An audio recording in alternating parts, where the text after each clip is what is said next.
राधे राधे दोस्तों, आज हम आपको सुनाएंगे एक अंधी औरत और उसकी बेटी और गणेश जी की कहानी। अगर आप हमारे चैनल पर नए हैं तो प्लीज़ हमारे चैनल को सब्सक्राइब करें, वीडियो को लाइक करें और शेयर करें। बहुत समय पहले की बात है, राजस्थान के पास एक छोटे से गांव में एक अंधी औरत रहती थी। उस अंधी औरत की एक 8-9 साल की बेटी थी, जिसे के साथ वो दोनों माँ बेटी रहती थी। वह जो औरत थी वह बहुत ही दुखी थी, क्योंकि कुछ साल पहले ही उसके पति और उसके बेटे का एक दुर्घटना में मृत्यु हो गई थी।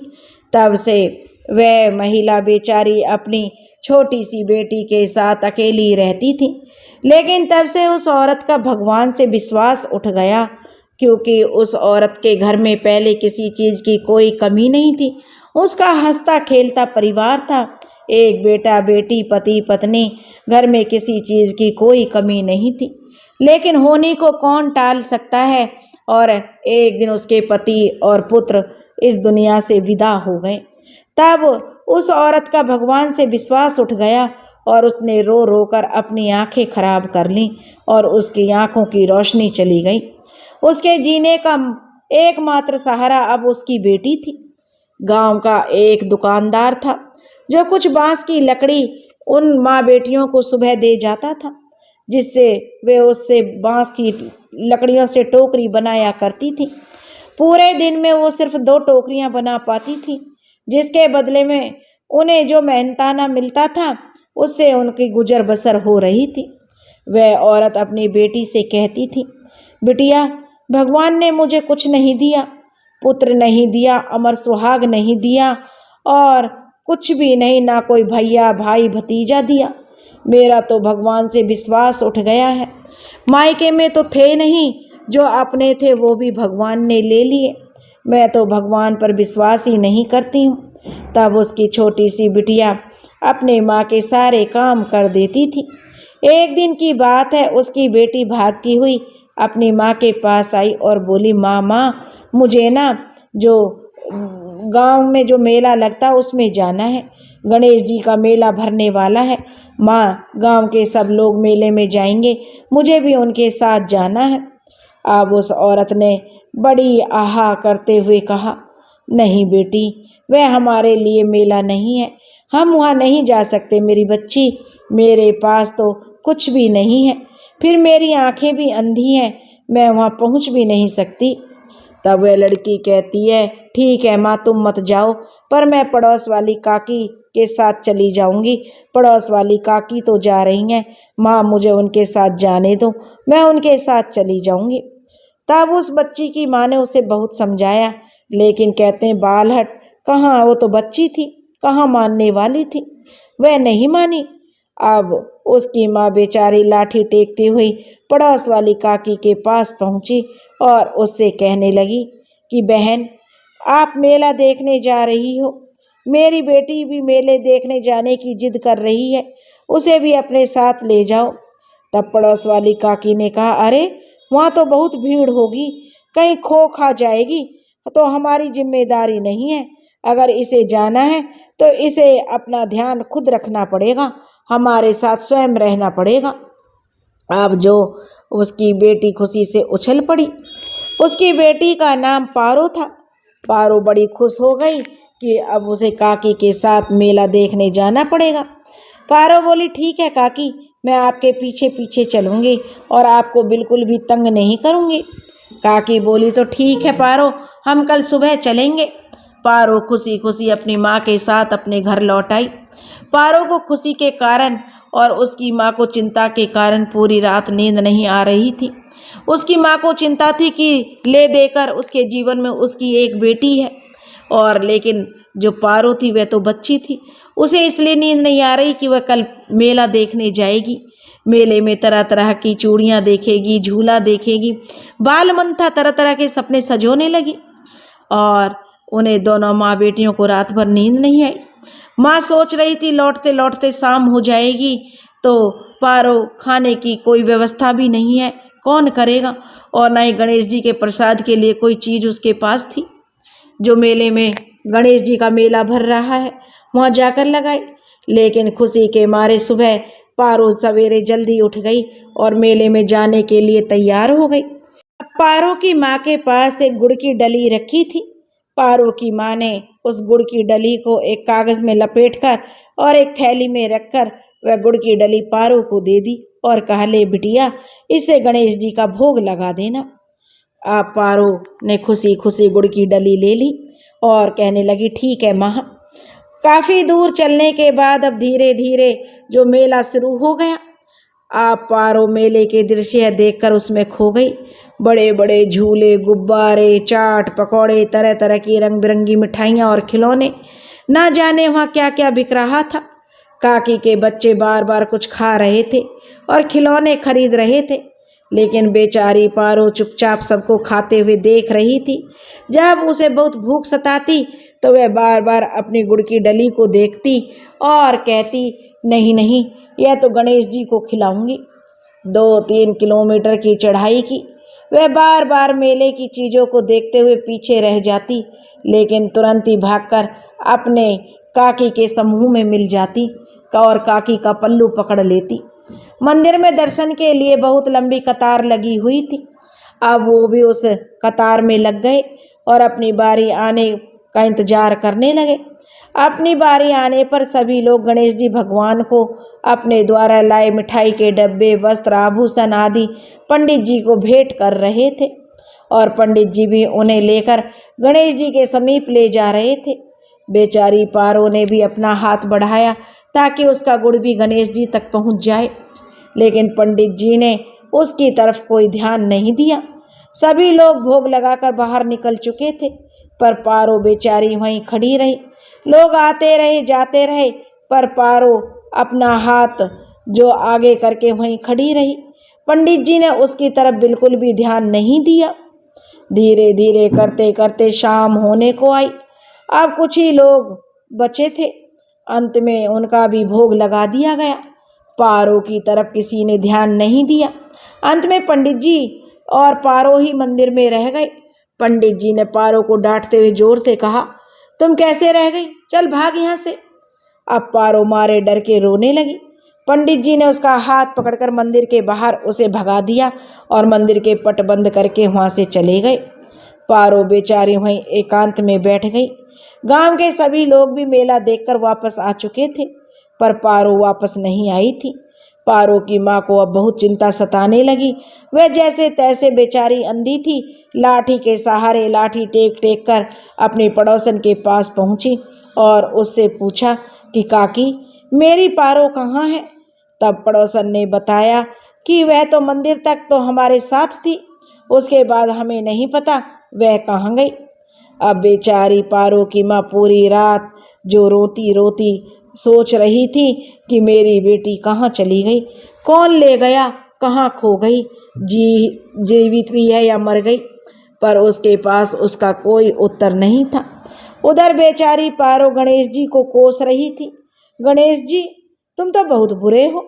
औरों की मावे की मिठाई तो झट से खा गए और मेरी गुड़ की डली थी तो तुम्हें रास नहीं आई। ठीक कहा था मेरी माँ ने कि हमारा तो भगवान से विश्वास उठ गया है। पारो बेचारी सुबह से भूखी थी और उसके सच्चे मन से निकली पुकार गणेश जी तक पहुंच चुकी थी। गणेश जी बैकुंठ में बैठे पारो को देख रहे थे। उनका मन करुणा से भर गया और गणेश जी वहां पर प्रकट हो गए और बोले, बेटी, अरे आओ, जल्दी से मुझे गुड़ खिलाओ। पारो पहले तो बहुत तेज डर गई, फिर धीरे से बोली, तुम भी पंडित जी की तरह मुझे डांट दोगे? ऐसे कैसे खिलाऊं? पहले अपने स्थान पर चलो, तब मैं तुम्हें गुड़ खिलाऊंगी। इतने में मंदिर के पट खुल गए और गणेश जी अपने स्थान पर विराजमान हो गए। पारो ने अपने हाथ से गणेश जी को गुड़ खिलाया।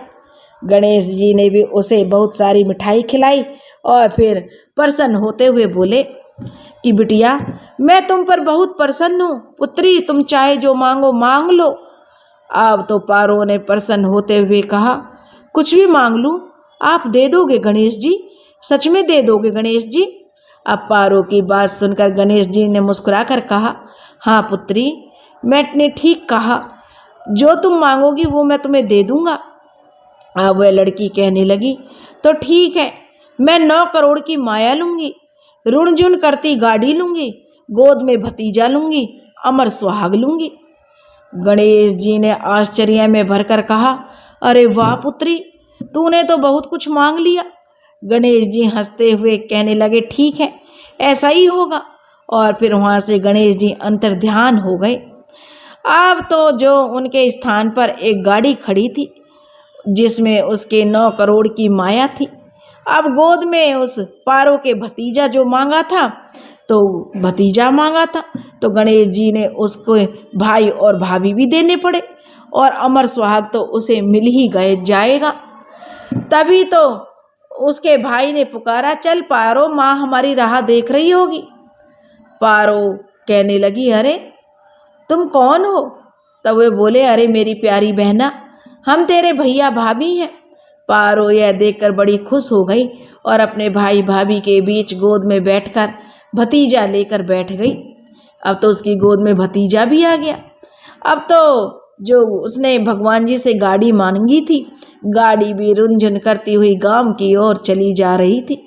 गांव में प्रवेश करते हुए गांव वालों ने जब पारो को इस तरह आते हुए देखा तो उन्हें बड़ा ही आश्चर्य हुआ।